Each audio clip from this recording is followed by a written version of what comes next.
Türkmenistanyň paýtagtynyň eteginde we ýurdun beýleki ýerlerinde gonamçylyklar dolupdyr we häkimetler jaylama üçin täze ýerleri guraýarlar. Azatlyk radiosynyň bu arada habar berýän habarçylary günde ýaz çäreleriniň en çemetiniň geçirilýändigini we merhumlaryň jaýlanýandygyny aýdarlar.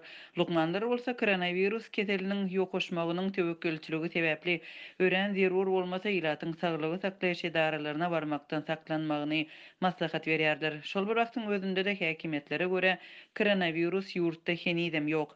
Türkmenistanda ölüm derejesiniň ýygyderli ýokurlanmagy ýurtda bar bolan gonamçylyklaryň kem-kemden dolmagyna sebäp boldy. 7-nji ýanwarda Azatlygyň habarçylary Aşgabatyň etegindäki we ýurdun beýleki tebitlerindäki gonamçylyklarda boş ýerleriň galmanlygyny habar berdiler. Olaryň sözlerine görä Aşgabatyň etegindäki çoğunly Çolpanata we Hänewdäki Mahtumguly owasynyň gonamçylyklary dolupdyr. Liwap vilayatynyň Farab, Çärju, Däne we Darganata etraplaryndaky yerli gonamçylyklarda hem boş yer galmandyr. Häkimetler jaylama üçin täze yerleri bölüp berýärler. Azatlygyň habarçylary we çeşmeleri koronawirusyň alamatlary bilen kesellemegi, şol sanda öýkeniň doly zeperlenmegi derarly birden ýogulan onlar çadan barada günde habar berýärler. Ýogulanlaryň arasynda tanymal şahsiýetler hem bar. 5-nji ýanwarda akşam Türkmenistanyň halk artisti Gülmurat Amanow aradan çykdy. 72 ýaşly artist pnevmoniýa bilen keselläpdir. Onuň ýogulmagynyň sebäbi infarkt diýilip görkezilipdir. Döwlet medeniýeti Amanowyň aradan çykanlygy barada habar bermedi. Türkmenistanyň ýolbaşçylary koronawirusyň ýurtda ýokdugyny aýtmak bilen muny uly üstünlük diýip hasaplaýarlar. Bu ýagdaýda COVID-19 keseliniň alamatlary bilen keselleýänleriň we ölüm hadisalaryň köpelmegine degişli ýagdaýy kommentirlemýärler. Ýurdun ýolbaşçylarynyň Türkmenistanda koronawirusyň ýokdugy baradaky beýanatynyň fonunda ýaz çärelerine berk çäklendirmeler girdildi. 23-nji dekabrda habarçylarymyz Liwapda häkimligiň dilden eden buyrugy bilen ýaz çäreleriniň irden 9-dan 11-e çenli geçirilmeginiň barýanlaryň sanynyň bir wagtda 5 adamdan köp bolmazlygynyň talap edilendigini habar berdi. Habarçylarymyzyň soňky maglumatlaryna görä şu gün ýaz üýşmelerine has köp adam gatnaşýar, hususan da Farabda 200-e çenli adam barýar. Käwagt bir köçede bir näçe adam ýogalýar, ölýänleriň köpüsi 60 ýaşdan geçen adamlar bolup, ölümüň sebäbi pnevmoniýa keseli bilen bagly bolýar. Türkmenistanda ölüm derejesiniň ýokurlanmagy geçen ýylyň bahar aýlaryndan bäri dowam edýär.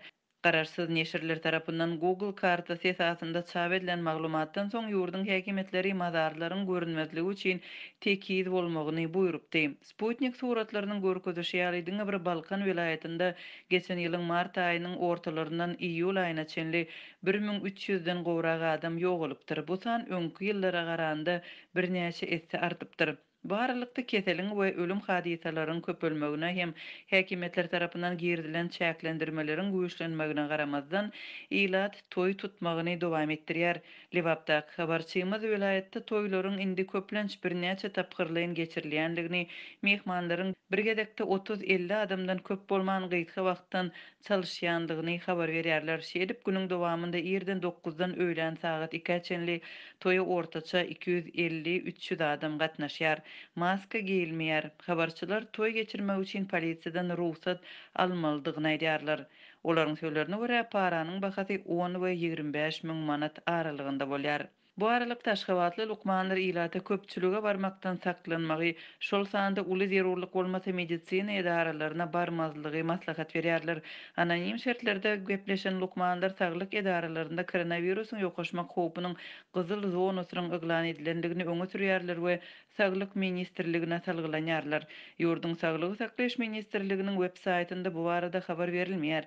Resmi sahypadaky habarda ilata maska giymek we 2 metr aralygy saklamak maslahat berilýär. Şeýle hem howada tozan bölejikleriniň köpelenligi habar berilýär. Türkmenistanda üzerlik sadak we buyan kökü koronawirusyň öňüni almagyň ýörgünli serişdeleri bolmagynda galýar. Muny ýurt baş tutany wagt edýär. Gulkamaryň kyssasy ýa-da daşary ýurtlarda bilim alan ýaşlar işçilikden kösenýär. Darganaty etrawynyň çarwadar geňeşliginiň ýaşaýjysy Gulkamar Howpsuzlyk ýagdaýlary sebäpli ady ütküdildi. 5 ýyl ozal Belarusyň döwlet universitetini tamamlap, öz hünäri boýunça rahmet ýoluna gadam basmak umydy bilen Türkmenistana dolany. Ol hünäri boýunça ykdysatçy bugalter, ýöne ol öz ugrunan iş tapman ýaňy ýakynaçyny Türkmenabadda bir kafede işleýärdi. Günlük 25 manat pul gazanýardy. Ykdysatçylyk ardy böden Gulkamar koronavirus çäklendirmelerinden soň bar işini hem ýitirdi. Sebäbi onuň işleýän kafesi ýapyldy. Gulkamar öýdi ýaly ençeme işsiz ýaşlaryň hataryna goşuldy. Bu habarymyz Gulkamar ýaly daşary ýurtlarda bilim alyp ýurtda işsizlik derdine duçar bolan ýaşlaryň durmuşy barada bolar. Azatlyk radiosynyň habarçysy Farap we Darganaty etraplaryna daşary ýurtlarda bilim alan ençeme ýaşlaryň işsizlikden kösenýändigini habar berýär. Onuň sözlerine görä soňky 5 ýylda daşary döwletleriň ýokary hujaýlaryny tamamlap ýurda dolanan ýerlerçe Darganaty we Faraply ýaşlar häzirki wagtda ýa işsizlikden kösenýär ýa-da agyr işlerde zähmet çekip gün göderen aýlaýar. Ya da taksiçilik edýärler diýip bir ýaşaýjy habarçynyň sözlerini tasdiklady. Darganaty Gulkamar Belarusyň döwlet universitetini 2016-njy ýylda tamamlaýar. Ol özi ýaly ýaşlaryň alan hünärleri boýunça iş tapmakda kynçylyk çekýändigini aýdýar. Gulkamar ykdysadyýet ugrundan bilim alypdyr. Ýöne ykdysadyýet ugru hususan soňky 4 ýyl ogloý wagt bäri Türkmenistanyny on çokly öwürlük ugur däl. Üstesine hökümet ykdysadyýet we maliýe pudowyny sanly ulgama geçirmek tagallalarynyň çägini 3 ýyl töwere wozal bank ulgamyna epesli iş orunlaryny kemeltdi. 2018-nji ýylyň başlaryna Türkmen banklaryna iş orunlary kemeldildi diýip bir lewaply gurrun berdi. Ol şonu ençeme kassirleriň işlerini ýitirendigini sözüne goşdy. Türkmenistan soňky bir näçe ýylyň dowamyny tapgyrlyň esasy adamlaryň aýlyk haklarynyň, pensiýalarynyň, döwlet kömek pullarynyň nagdal görnüşde tölenmegini ýola goýdy. Adamlar aýlyk haklaryny bankomatlardan nagdlaşdyrmaly edildi. Ýöne ykdysady krizisiň fonuna azatlygyň habarçylary bankomatlaryň öňüne ýygyderli ýagdaýda uly nowatlaryň döreýändigini,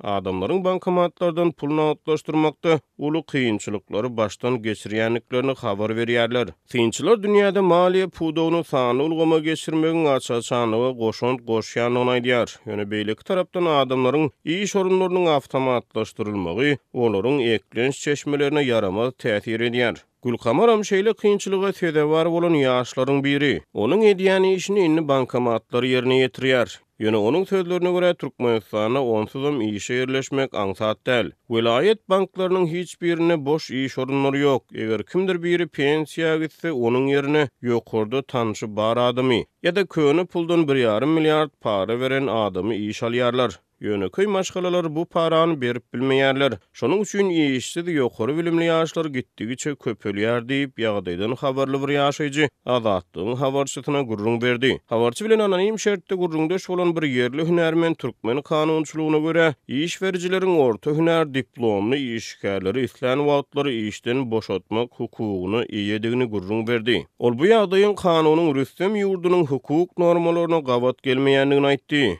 Korrupsiýa höküm sürýär diýip ol sözüne goşdy. Türkmenistanyň hökümeti ýurtda işsizligiň hakyky derejesini görkezýän sanlary köpçüligi äşkar etmeýär. Soňky ýyllarda ýitileşen ykdysady krizis köp sanly Türkmenistanlyny eklenç gözlegine daşary ýurtlara çykmagy terdi.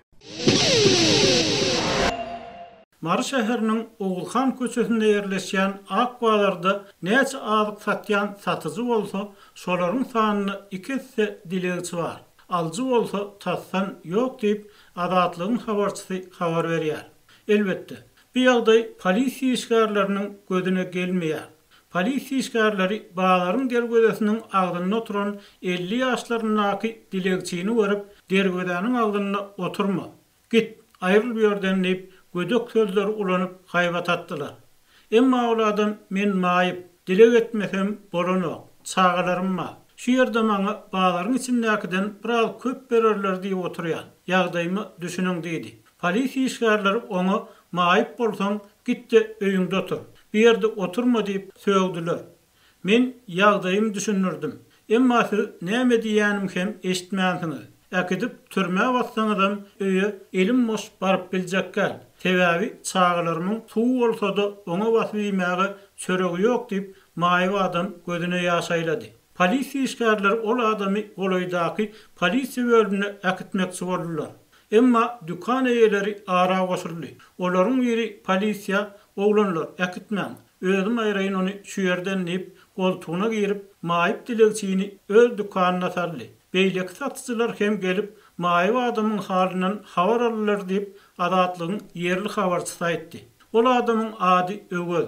Olar Mornepes köçesiniň aýagynaky un zawodyny işläpdir we 2017-nji ýylda iş wagtyna maýyp bolupdyr. Emma ýolbaşçylaryň beren wagdalaryny anyp, öýde yaralandym, maliýatakdan ýykyrlym diýip görkezme beripdir. Başlygym haýyş etdi. Tä gutulýansam aýlygymy tölejegini aýtdy. Onsoň maliýatakdan ýykyrlym. Aýagyma turba başdy diýdim. Polisiýa gelende hiç kimden şikayetim ýok diýdim. Bir ýyla ýetmän başlyk täzelenni. Meni 2018-nji ýylda işden çykardylar diýip Öwel gurrun berdi. Şondan soň Öwel işe yarawsuzlygyny resmileşdirmek üçin öz sözleri bilen aýtylanyna invalidlik düzeltmek üçin köp kösenýär we ahyrynda 2020-nji ýylyň maýyna lukmanlara maýyplygyny tasdiklady. Şol wagt lukmanlar menden 6000 manat soradylar. Şonu getirsen maýyplygyny derrew düzeltip bererlidiler. Emma menne onça pul ýokdy. Inni bolsa dilegçilikden başga çykarly görünmek. Alýansy kömek pulum bu gymmatçylykda hiç sady ýetenok diýip Öwel Adatlyk radiosyna gurrun berdi. Tebitiň beýleki wagdarlaryna ýagdaýym şundan gowdal we güni dilegçiligi galan adam barha köpelýäni meňdeýär.